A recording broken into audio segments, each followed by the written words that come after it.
코로나 시대도 얼마 남지 않았으리라 그렇게 믿습니다. 조금만 더 힘을 내시고 용기를 내시기를 바랍니다. 우리 주님이 여러분과 함께 하심을 꼭 믿으시기를 주님의 이름으로 축원합니다. 흔히 사람들이 모이면 얼마나 잘 사느냐, 얼마나 벌었느냐, 얼마나 가졌느냐, 또 얼마나 즐겁게 살고 있느냐 하는 것을 이야기하는 것 같습니다.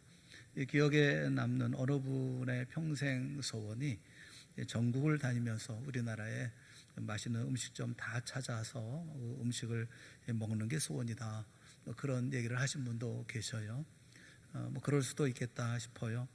물론 지금은 코로나로 말미암아서 그런 꿈을 이루기는 당분간 어려울 것 같습니다만, 그런데 은퇴하셨거나 또는 은퇴하실 목사님들과 이야기를 나누다 보면 이분들의 이야기들이 대부분 전도에 대한 이야기 혹은 선교에 대한 말씀들을 하십니다. 이제 남은 시간을 선교하면서 보내야 되겠다, 또는 어느 나라에 가겠다, 또 어디 시골에 가서 말씀을 전하면서 이런 말씀들을 하십니다. 좀 죄송한 말씀이지만 평생 목회를 하셨는데 이제는 쉴만도 하신데 여전히 교회, 하나님 나라 이야기입니다. 보면서 도대체 무엇이 이분들을 이렇게 만들었을까, 그런 생각이 들어요. 그 대답은 아주 간단합니다. 예수님이 늘 말씀하시던 하나님 나라의 비전 때문에 그렇습니다. 하나님 나라가 이분들을 처음부터 지금까지 미치게 만들었기 때문에 그렇죠. 하나님 나라의 비전이 이분들의 인생의 방향을 결정했고 또 바꾸어 놓았고 평생을 살도록 했기 때문에 그렇습니다. 지금까지 평생을 목회하시면서 주님을 위해 헌신하셨습니다. 충성하셨습니다. 인생을 바쳤습니다. 하지만 그럼에도 불구하고 이제 인생의 그 남은 작은 시간, 그것마저도 드리겠다라는 것입니다. 좀 더 적극적으로 하나님의 인생을, 하나님의 나라를 위해서 인생을 마무리하겠다는 것입니다. 쉽게 결단하기 어려운 일임에도 불구하고 기도하면서 고민하면서 주님의 손에 의지하면서 하나님 나라를 이루는 일에 인생의 나머지 시간을 다 쏟아붓겠다라는 것입니다. 사랑하는 여러분, 하나님 나라의 비전은 이렇게 인생을 바꾸어 놓는 엄청난 능력을 가지고 있습니다. 예수님은 이 세상에 오셔서 복음을 전하시기 시작하시면서부터 이 세상을 떠나시기까지 한 가지 메시지를 말씀하셨습니다. 하나의 주제를 전하셨지요. 그것이 바로 하나님의 나라입니다.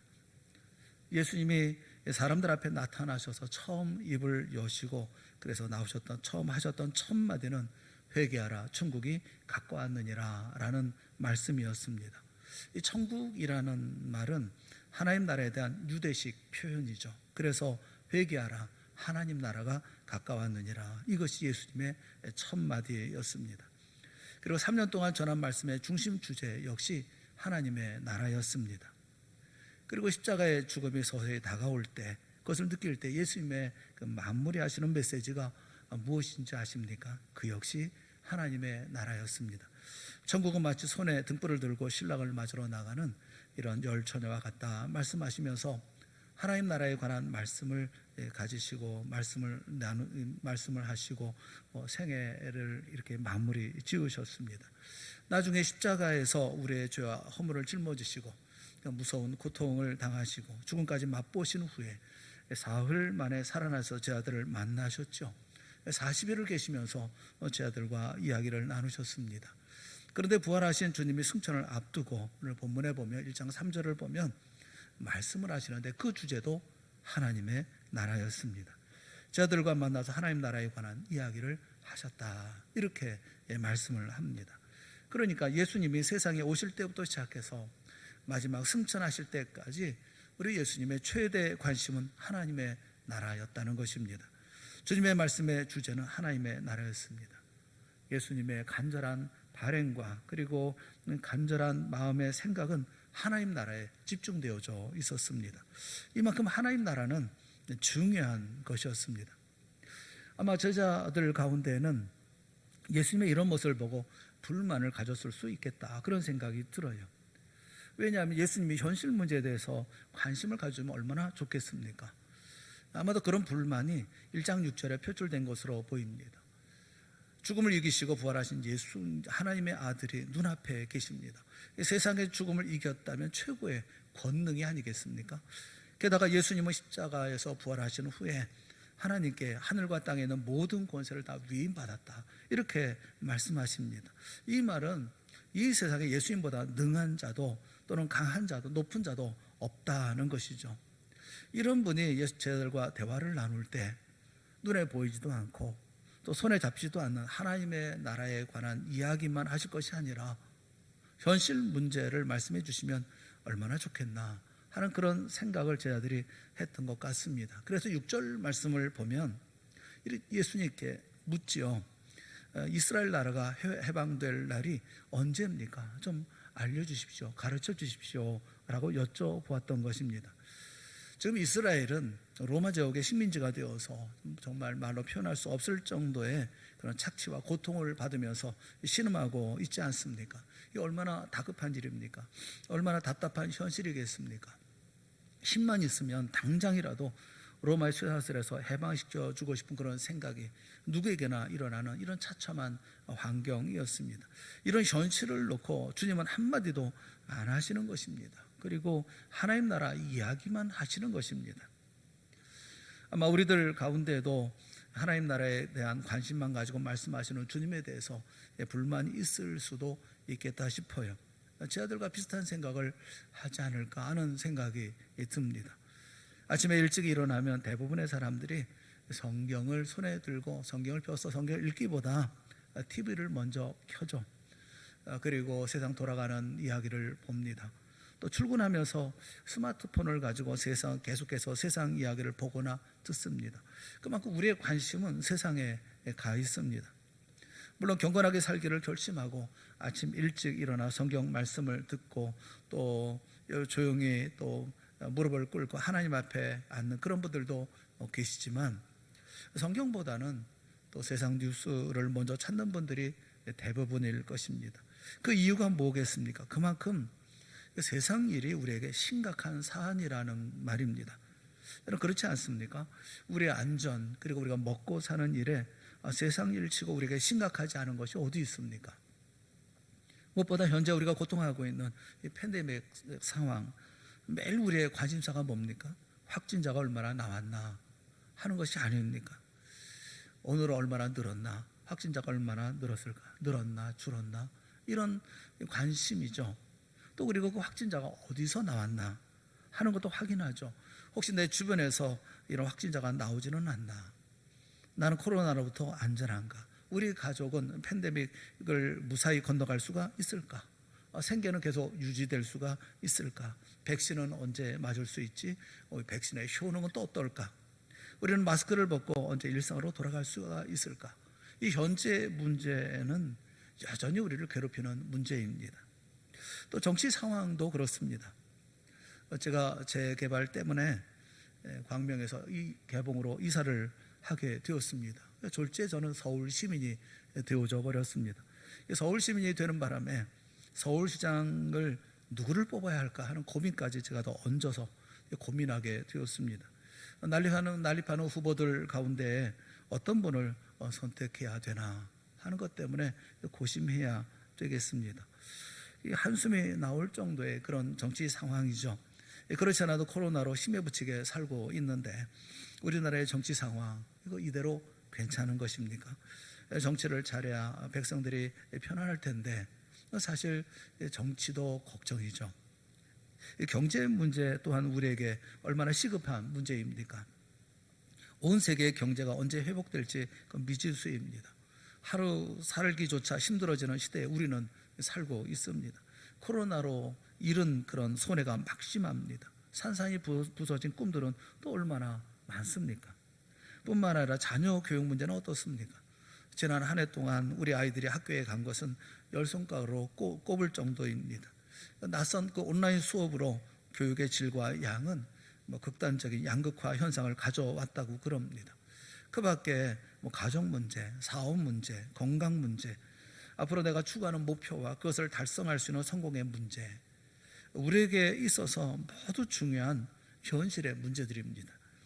현실 문제라고 해서 다 속된 것이라고 말할 수는 없을 것입니다. 현실 문제라고 해서 신앙과 전혀 별개의 것이다, 관계가 없다 할 수 없습니다. 현실 문제는 우리에게 너무나 중요합니다. 구원받은 백성이라고 해서 현실 문제와 동떨어진 뜬구름 잡는 소리만 하고 사는 사람들이 아닙니다. 그럼에도 불구하고 예수님이 이것을 모르실까요? 병든 사람의 고통스러운 사정, 아픈 사정을 예수님이 모르셨을까요? 가난한 사람들의 막막한 그 사정을 예수님이 모르셨을까요? 로마로부터 압박당하고 압제당하면서 신음하는 백성들의 사정을 그렇게 사랑이 많으신 우리 주님이 그것을 모르셨을까요? 그럴 리 없습니다. 우리 주님은 속속들이 구체적으로 다 알고 계십니다. 머리카락을 세실 만큼 모든 것들을 구체적으로 알고 계십니다. 그래서 그 고통을 아십니다. 아픔을 아십니다. 그 답답함을 아십니다. 그 절망을 아십니다. 하지만 그럼에도 불구하고 우리 주님의 관심은 이 지난한 현실에 있지 않고 하나님 나라에 있었다는 것입니다. 이것은 매우 중요한 사실입니다. 사랑하는 성도 여러분, 우리가 제자들처럼 현실 문제에 집착하고 하나님 나라를 잊어버리면 우리의 인생은 참 힘들어집니다. 우리 인생관 안에 하나님 나라가 발붙일 자리가 없다고 한다면 아무리 성경을 끼고 교회를 열심히 다녀도 그 인생이라고 하는 것은 말할 것이 없는 그런 인생이 되어져 버리고 맙니다. 하나님 나라가 설 자리가 없는 인생관을 움켜쥐고 세상을 살면 그런 분의 인생은 탄식과 눈물로 얼룩지는 비참해지고 허무해진 그런 인생이 될 수밖에 없습니다. 여러분, 아무리 예수님을 믿고 하나님의 뜻을 위해 사는 사람이라 할지라도 하나님 나라에 관심이 없다고 한다면 그 예수 믿는 사람, 하나님의 뜻을 위해 사는 사람이라고 말할 수 없을 것입니다. 사랑하는 여러분, 여러분 인생 살면서 후회 없는 삶을 살기를 원하십니까? 우리 인생을 살면서 그 인생이 의미 있고 보람된 삶을 살기를 원하십니까? 처음보다 끝이 아름다운 삶을 살기를 원하십니까? 살아가는 삶을 돌아보면서 흐뭇한 인생, 기쁨이 있는 그런 인생, 영원히 남는 그런 인생을 살고 싶습니까? 그렇다면 하나님 나라가 우리 인생관의 우선순위로 자리를 잡아야 합니다. 내 모든 관심사 중에 가장 중요한 부분에 하나님 나라가 자리를 잡고 있어야 합니다. 이것이 예수님의 마음이었고 예수님의 관심이었고 생각이었습니다. 그래야 되니까요. 그렇게 살아야 되니까요. 그래야 바르고 온전한 인생을 살게 되어질 터이니까요. 우리의 인생을 결정하고 있는 것은 현재의 상황이 아니라 우리가 무엇을 바라보고 살아가는 삶인가 하는 것이 우리의 삶이니까요. 그래서 예수님은 끊임없이 하나님 나라를 가르치시고 말씀하시고 그리고 제자들에게 이야기를 하고 계시는 것입니다. 사랑하는 여러분, 여러분 자신을 돌이켜 보십시오. 하나님 나라를 외치시는 예수님께 더 가까운 그런 삶을 살고 계십니까? 아니면 현실 문제가 무엇보다 중요한 제자들과 같은 삶을 살고 계십니까? 자, 그러면 하나님 나라가 무엇인가를 생각해 봅시다. 하나님 나라가 그럼 뭡니까? 여러분 스스로 한번 대답을 해보세요. 하나님 나라가 무엇일까? 스스로에게 물어보세요. 정확하게 대답할 수 있다고 한다면 여러분의 관심은 그만큼 하나님 나라에 가 있는 분들일 것입니다. 하지만 빨리 저희가 내려지지 않습니까? 그렇다면 여러분의 관심이 그만큼 흐트러져 있다고 얘기할 수 있을 거예요. 보통 하나님 나라 하면 천국을 흔히 얘기합니다. 죽어서 들어가는 나라, 하나님 나라 이렇게 얘기합니다. 틀린 말 아닙니다. 그런데 이것은 반쪽 진리입니다. 하나님 나라는 우리가 이 세상을 떠나서 들어가는 천국만을 가르치는 것이 아니기 때문에 그렇습니다. 하나님 나라는 더 넓고 더 크고 더 높은 의미를 가지고 있습니다. 하나님 나라는 십자가에서 부활하시고 그리고 하늘과 땅의 권세를 가지신 예수님이 통치하는 모든 영역을 가르쳐서 하나님 나라라고 말합니다. 다시 말하면 예수님의 지배를 받는 것입니다. 이 하나님의 나라는 영원히 이어질 나라인 것입니다. 영원히 예수님이 통치하실 나라입니다. 누가복음 1장 33절에 이 부분에 대해서 아주 분명하게 말씀합니다. 영원히 야곱의 집을 왕으로 다스릴 것이며 그 나라가 무궁하리라 라고 말씀하고 계십니다. 영원히 예수님이 왕 노릇하는 나라요, 영원히 이어질 나라요, 무궁한 나라입니다. 이 하나님의 나라, 이 하나님의 나라는 몇 가지 중요한 특성이 있습니다. 그 첫째가 뭐냐면 이 하나님의 나라는 영적인 나라라는 것입니다. 하나님 나라는 영적인 특성을 가지고 있습니다. 어떤 영토라든지 땅을 가진 나라가 아닙니다. 총칼로 정복할 수 있는 나라도 아닙니다. 지도에 표시해 놓고 언제든지 들여다보면 볼 수 있는 그런 나라가 아닙니다. 누가복음 17장 20절 이하에 보면 그 바리새인들이 예수께 나와서 질문을 합니다. 하나님의 나라가 어느 때에 임하나이까? 라고 묻습니다. 하나님의 나라가 어느 때 임합니까? 예수를 시험하기 위해서 던진 질문입니다. 바리새인들의 생각 속에 하나님의 나라는 현실적인 나라죠. 영토를 가지고 있는 현재 나라입니다. 이 로마가 다 무너지고 이제 이 가운데 하나님이 통치하시는 우리의 이스라엘, 이런 나라를 얘기하고 있죠. 그 나라가 언제 임합니까? 라고 묻고 있었던 것입니다. 그때 예수님께서 대답하셨어요. 그것이 누가복음 17장 20절 21절에 있는 말씀입니다. 우리 말씀을 한번 같이 읽어보겠습니다. 시작. 예수께서 대답하여 이르시되 하나님의 나라는 볼 수 있게 임하는 것이 아니요 또 여기 있다 저기 있다고도 못하리니 하나님의 나라는 너희 안에 있느니라. 그 바리새인들이 하나님의 나라가 어느 때 임합니까? 라고 묻는 질문에 예수님께서 이렇게 대답을 하십니다. 하나님의 나라는 너희 눈에 보이도록 임하는 것이 아니다. 그리고 여기 있다 저기 있다 할 수도 없다. 하나님의 나라는 너희 속에 있느니라. 하나님의 나라는 너희 마음에 있다. 하나님의 나라는 너희 영혼에 임하는 하나님의 통치다. 이거 곧 영적이라고 하는 말씀이에요. 그래서 세상 나라만 생각하는 사람들에게 이 하나님의 나라는 이해가 되지 않습니다. 가치관도 다르고 나라의 특징도 다르고 그 나라가 지향하는 목표도 다릅니다. 따라서 세상 나라에 빠져 있는 사람은 아무리 귀가 아프게 외쳐도 그 나라에 대한, 하나님 나라에 대한 개념조차 이해할 수가 없습니다. 성령을 통해서 중생을 받고 그 영혼의 눈이 열린 사람, 그 영혼의 귀가 뚫린 사람만이 하나님의 나라를 알 수가 있는 것이죠. 얼마 전에 많은 코로나 환자가 발생해서 말썽을 빚은 그런 선교기관이 있죠. 이 BTJ라고 하는 열방센터가 그것입니다. 거기에도 그런 이단성이 보입니다. BTJ라고 하는 것은 Back to 예루살렘이라는 약자인데 예루살렘으로 돌아가자, 이런 인터콥의 그 목적적인 구호를 새겨놓은 그런 선교 단체입니다. 이들의 선교 목적은 열방, 그러니까 이슬람 지역과 이스라엘 지역에 들어가서 선교해서 그것을 선교해서 복음화시키자라는 겁니다. 그래서 예수님이 빨리 오시게 하자, 이런 얘기예요.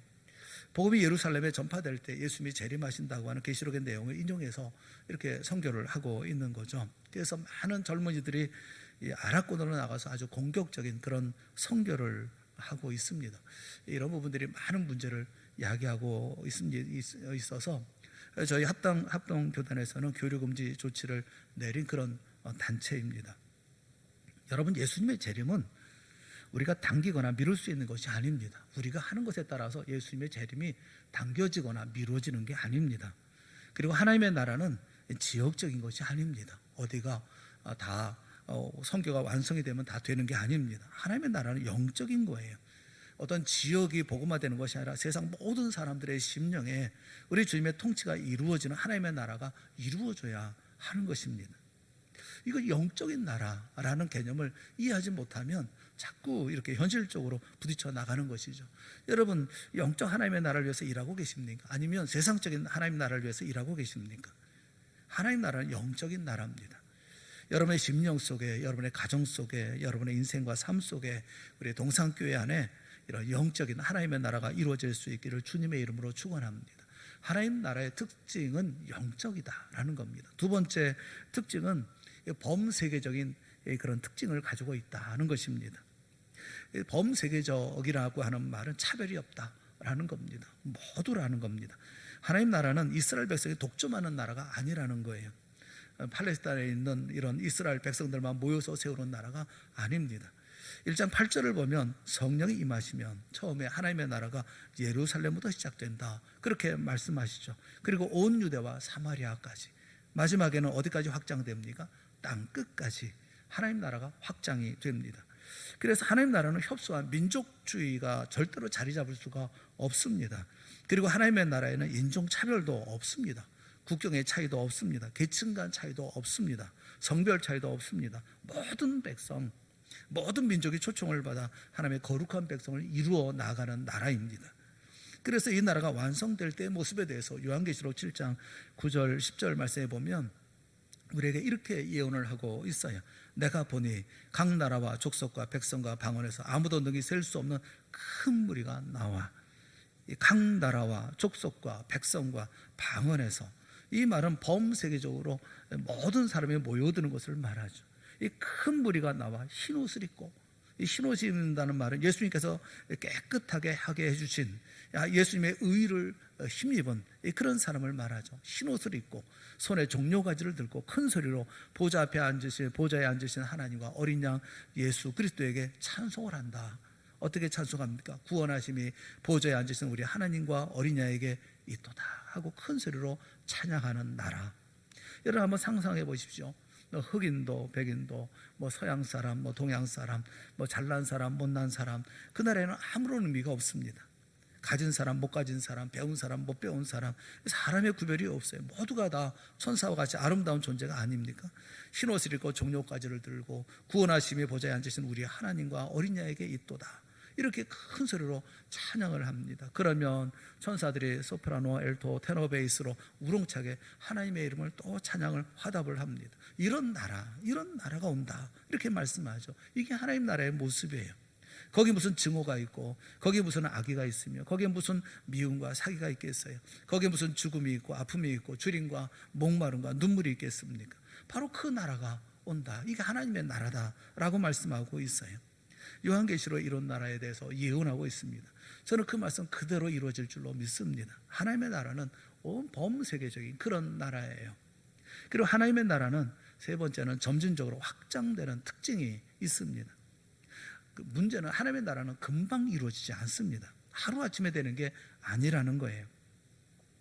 사도행전 1장을 보시면 성령이 임하시면 복음이 증거되기 시작된다, 그렇게 말씀하죠. 오직 성령이 너에게 임하시면 너희가 권능을 받고 예루살렘과 온 유대와 사마리아와 땅 끝까지 이르러 내 증인이 되리라 하시니라. 그리고 11절 말씀을 보면 예수님의 재림에 대해서 말씀하십니다. 이르되 갈릴리 사람들아 어찌하여 서서 하늘을 쳐다보느냐, 너희 가운데서 하늘로 올려지신 이 예수는 하늘로 가심을 본 그대로 오시리라 하였느니라. 여러분, 이 두 사건이 나란히 기록되어 있다는 사실을 주목하십시오. 하나님의 나라는 언제 시작됩니까? 성령이 임하시던 날. 그래서 1장 8절에 보면 성령이 너에게 임하시면 이라고 말씀하고 있죠. 2장으로 넘어가면, 사도행전 2장으로 넘어가면 성령이 임하십니다. 그때가 하나님 나라가 우리 눈에 보여지고 하나님의 나라가 이렇게 우리를 통해서 시작되어집니다. 그 하나님의 나라는 완성은 언제 이루어집니까? 11절에 보면 너희 가운데서 하늘로 올려주신 이 예수는 하늘로 가심을 본 그대로 오시리라. 예수님이 재림하시는 날 하나님의 나라는 완성됩니다. 그래서 성령이 임하시고 이후에 예수님이 재림하실 그 중간기, 그 가운데 우리가 지금 살고 있는 거예요. 벌써 2000년의 시간이 지나갔습니다. 시간이 그만큼 지나갔다는 것은 그만큼 그 기간이 주로 좁아졌다는 겁니다. 그만큼 예수님의 재림이 가까워졌다는 것이죠. 그 사이 하나님 나라는 전 세계적으로 계속 확대되고 있는 것입니다. 우리는 이 중간기에 살고 있어요. 그래서 우리는 복음을 증거하기 위해서 성령의 권능을 받는 증인들로 인해서 계속 복음을 전하는 선교로 이 시대는 채워져야 합니다. 성령이 임하시던 그날로 시작해서 주님이 재림하시는 그날까지 이 증인들, 복음의 증인들을 통해서 복음으로 세계를 채워야 하는 것입니다.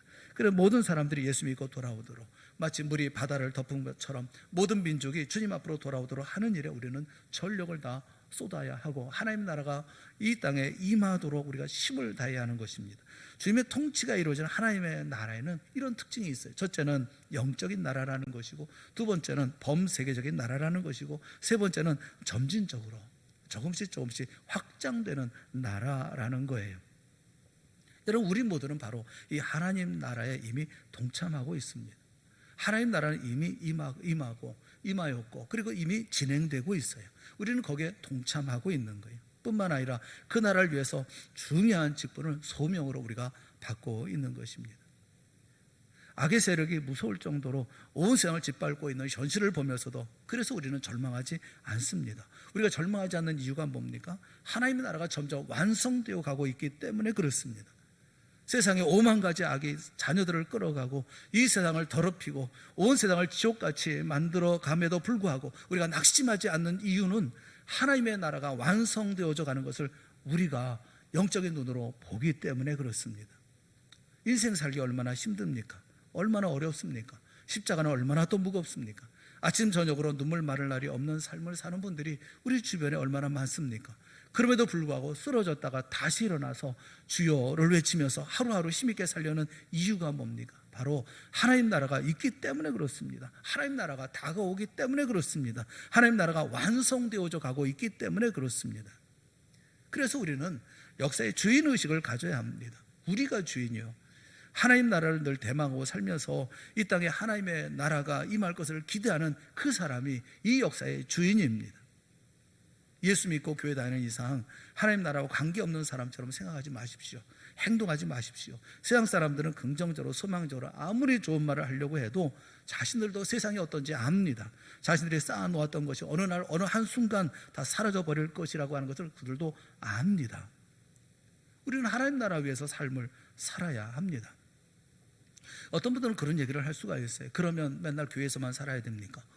그러면 우리가 하나님 나라의 일을 하기 위해서 모든 걸 다 팽개쳐야 합니까? 그렇지 않습니다. 예수님께서 말씀하셨어요. 마태복음 6장 33절 말씀에 이렇게 말씀하십니다. 너희는 먼저 그의 나라와 그의 의를 구하라. 그리하면 이 모든 것을 너에게 더하시리라 말씀하고 계십니다. 그의 나라, 하나님의 나라, 바실레이아, 하나님의 나라와 그리고 그의 의, 디카이오순에 그 의, 공의, 하나님의 공의를 구하라. 너희는 먼저라는 프로토라고 하는 이 말은 첫째, 처음으로, 우선 이렇게 말씀하고 있는 거예요. 너희는 우선 무엇보다도 먼저 하나님의 나라와 하나님의 의를 구하면, 그러면 어떻게 하신다는 겁니까? 이 모든 것을 너에게 더하시리라. 이 모든 게 뭡니까? 이 판타, 이 모든 것을 주신다, 더하여 주신다, 공급하여 주신다 라는 말인데, 무엇을 더, 이 모든 것이 뭡니까? 그 윗절에 보면 무엇을 먹을까 무엇을 마실까 하지 말라, 그렇게 말씀하세요. 먹는 거 마시는 거 그거 구하지 말라. 그리고 이것은 이방인들이 구하는 것이다, 이렇게 말씀하세요. 이방인들이 구하는 것이다. 너희 하늘 아버지께서 이 모든 것이 너희에게 있어야 할 줄을 아시느니라 라고 말씀합니다. 그 윗절에 보면, 그래서 예수님께서 말씀하죠. 공중의 새를 보라, 들의 백합화가 어떻게 자라는가 보라, 그렇게 말씀을 해요. 아니 목사님, 코로나 시대고 지금 너무 어렵고 힘들고 먹고 살기도 힘들고 우리가 살아가는 삶이 힘든데 하나님의 나라라니요, 우리가 하나님의 나라를 살 수가 있습니까? 라고 물을 수 있습니다. 그러나 우리가 하나님의 나라를 간구하면 이 모든 것을 더하시는 하나님의 역사가 있는 거예요. 이 사실을 꼭 믿는 우리 모두가 될 수 있기를 주님의 이름으로 축원합니다. 우리가 하나님의 나라를 위해서 우리가 애쓰고 소망하고 간절하게 바라고 하나님의 나라의 백성으로 삶을 살아갈 때에 하나님께서는 우리에게 떡과 고기를 물어다 주는 까마귀를 우리에게 보내주실 것입니다. 사르밧과 아브를 만나게 하실 것입니다. 만나를 먹게 하실 것이고 메추라기를 먹게 하실 것입니다. 반석에서 생수가 나는 놀라운 역사를 경험하게 하여 주실 것입니다. 하나님이 이 모든 것을 더하여 주신다, 그렇게 말씀하고 있어요. 우리가 먼저 구해야 할 것, 이 코로나 시대에도 우리가 구해야 될 것, 우리가 아무리 환난과 어려운 가운데 있을 때 먼저 구해야 할 것은 하나님의 나라입니다. 예수님이 그렇게 사셨고 그렇게 가르치셨고 우리에게 말씀하고 계시는 하나님의 나라가 우선입니다. 전에 목회할 때에 한 집사님이 계셨어요. 교회에 한 집사님이 저에게 만나서 이야기하다가 옛 간증을 이렇게 들려주셨어요. 이분이 어떤 분이냐면 어머니가 남녀 호랑개교를 다니시는 그런 분이에요.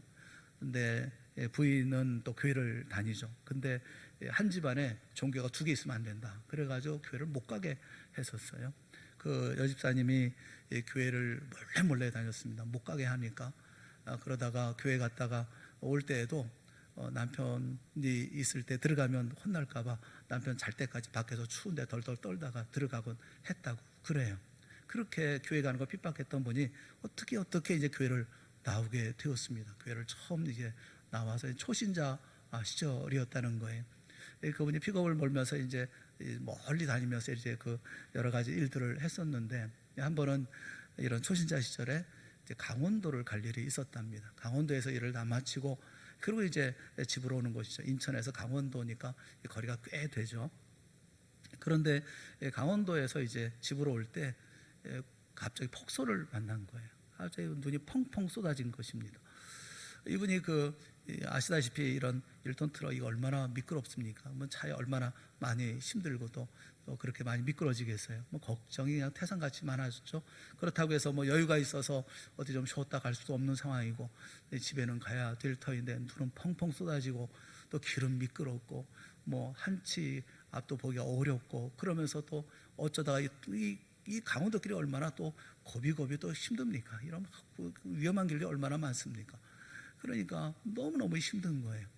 그런 가운데서 이분이 참 이게 그 마음의 그 두려움을 가지고 이렇게 차를 이렇게 몰면서 이제 조심조심 이렇게 오면서 갑자기 무슨 하나가 찬송가가 떠오르더라는 겁니다. 이 찬송가, 무슨 찬송가가 떠오르냐 하면 예수 사랑하시면 거룩할 맛이세, 이 찬송가가 떠오르더라는 거예요.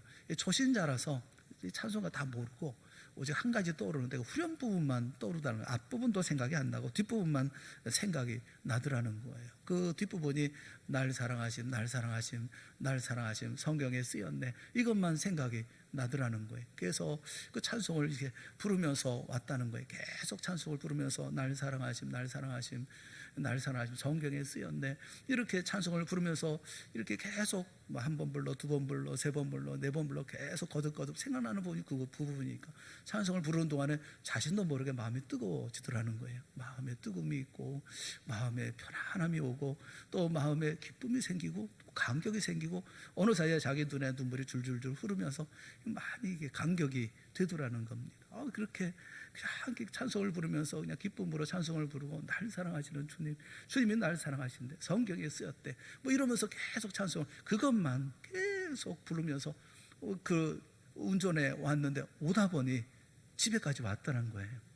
어떻게 왔는지 기억도 나지 않고, 어떻게 이 눈길을 헤치고 왔는지 생각도 나지 않고, 이 힘든 길인데 아무런 두려움이나 걱정이나 근심도 없이 하나님 찬송하면서 나를 사랑하신 예수님을 생각하며 그렇게 눈물을 흘리면서, 눈물을 뭐 엄청 흘리면서 그렇게 집에 왔다고 그러는 거예요. 저는 그 이야기를 들으면서 참 맞다, 신앙생활 그렇게 하는 거다 하는 생각이 들더라고요. 그분이 믿음생활 참 순전하게 합니다. 주님만 사랑하고 교회에 정말 최선을 다하시고, 그분이 나중에 식당을 하게 됐는데 식당도 하나님께서 은혜를 베풀어 주셔서 아주 손님들도 많고 큰 식당을 만들어 주시고, 그런 모습을 보면서 하나님이 하시는 것이구나 하는 생각을 많이 하게 됐어요. 사랑하는 여러분, 하나님이 책임져 주시는 거잖아요. 눈이 오든 길이 미끄럽든 위험하든 힘들든, 그리고 그 가운데서 사고가 날 것 같은 그런 고난이 있다 하더라도 하나님이 지켜주시는 거예요. 그래서 그 길을 오는 거예요. 여러분 그렇게 살지 않으셨나요? 그런 길을 걷지 않았나요? 이런 눈길 속에서, 미끄러운 속에서 자칫 잘못하면 큰 대형 사고가 날 수 있는, 생명도 빼앗길 수 있는 그런 상황 속에서 주님께서 나를 지켜주시고 보호해 주셔서 여기까지 오지 않았나요? 여러분이 먹고 살고 여러분들이 힘써서 노력해서 여러분들이 주도면밀해서 여기까지 사셨습니까? 하나님의 은혜로 사신 것 아닙니까? 하나님의 나라는 우선입니다. 하나님의 나라. 그래서 하나님의 나라를 우리가 소망하며 살아가는 거예요. 우리의 소망은 하나님의 나라인 거예요. 너희는 먼저 그의 나라예요. 그의 나라를 구하는 겁니다. 그 나라가 있기 때문에 오늘도 태산을 지나 헌곡을 가도 찬송하면서 인생을 사는 겁니다. 우리가 그 나라 위해서 소명을 갖고 하나님의 손에 쓰임받는 증인이 되기 때문에 우리 인생은 가치가 있고 보람이 있고, 그리고 살맛이 나는 것입니다. 가난하든 뭐 잘 살든 못 살든 잘났든 못났든 상관이 없습니다. 우리가 하나님 나라 위해서 벽돌 하나 옮기는 이런 엄청난 역할을 지금 하고 있는 거예요. 이것 때문에 세상을 사는 거 아닙니까? 사랑하는 성도 여러분, 예수님처럼 여러분의 관심에 그리고 중심에 하나님의 나라가 있습니까? 여러분의 삶의 최우선순위가 하나님 나라입니까? 아니면 그냥 근심과 걱정 속에 쓰러져가는 인생을 살고 계십니까? 주님의 성령님이 우리 마음을 터치하여 주셔서 예수님처럼 하나님 나라의 비전을 갖는 우리 모두가 될 수 있기를 주님의 이름으로 축원합니다. 거룩한 죄 백성으로 하나님의 자녀가 되어져서 하나님의 나라를 위해서 일하고, 오늘도 하나님의 나라 소망하고 완성되어져 가는 하나님의 나라를 기쁨으로 받아들이고, 확신 속에서 우리가 용기를 내서 힘을 내어서 주의 나라 만들어가는 이런 역사가 여러분의 삶 속에, 여러분의 가정에, 우리 동산교회 가운데, 우리 대한민국 가운데 이루어질 수 있기를 주님의 이름으로 축원합니다. 덧없는 인생에 생명 걸지 마시고 기쁨과 영생을 얻는 하나님의 나라를 뜨겁게 헌신하는 우리 모두가 되어진다고 한다면, 주님께서 우리에게 베푸시는 놀라운 은혜 속에서 우리는 마침내 하나님의 나라의 완성된 영광된 모습들을 보게 되어질 것입니다. 내 심령 속에, 내 가정 속에, 내가 하는 모든 인생 속에, 그리고 우리 동산교회 가운데 하나님의 나라가 이루어진다고 한다면, 그것을 통해서 우리는 넉넉하게 힘있게 기쁨으로 감사하며 찬송하며 인생의 길을 걸어가게 되어질 것입니다. 사랑하는 여러분, 하나님의 나라, 예수님께서 우리에게 말씀하셨고 하나님 나라를 위해서 살라고 말씀하여 주셨으니 먼저 하나님의 나라를 위해서 사는 우리 모두가 될 수 있기 바랍니다. 그리하면 이 모든 것을 너에게 더하여 주시는 놀라운 역사가 우리 가운데 있게 되어질 것입니다. 이 역사를 이루어 나가는 동산의 성도 모두가 다 되어질 수 있기를 주님의 이름으로 축원합니다. 함께 기도하겠습니다. 사랑의 하나님 아버지, 힘들고 어려운 때에 오히려 주님을 바라보는 우리 모두가 되게 하여 주시옵소서. 우리가 사랑하는 예수 그리스도, 우리 주님이 우리에게 말씀하신 말씀이 무엇인지, 우리에게 가르쳐주신 말씀이 무엇인지, 어떻게 살아야 할 것인지 우리에게 알려주신 말씀이 무엇인지 다시 한번 눈뜨고 보게 하여 주시옵시고 귀 열어 듣게 하여 주시옵소서.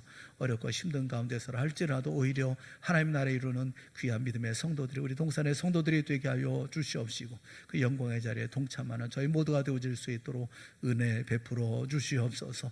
소망 가운데 주어진 소명들 이루어 나가는 우리 모두가 다 되어질 수 있도록 이 시간도 새로운 힘을 베풀어 주시옵시고, 소망 가운데 내일 향해 달려갈 수 있도록 인도하여 주시옵소서. 예수님의 이름으로 간절히 기도드리옵나이다. 아멘. 우리 다 같이 자리에서 일어나셔서 432장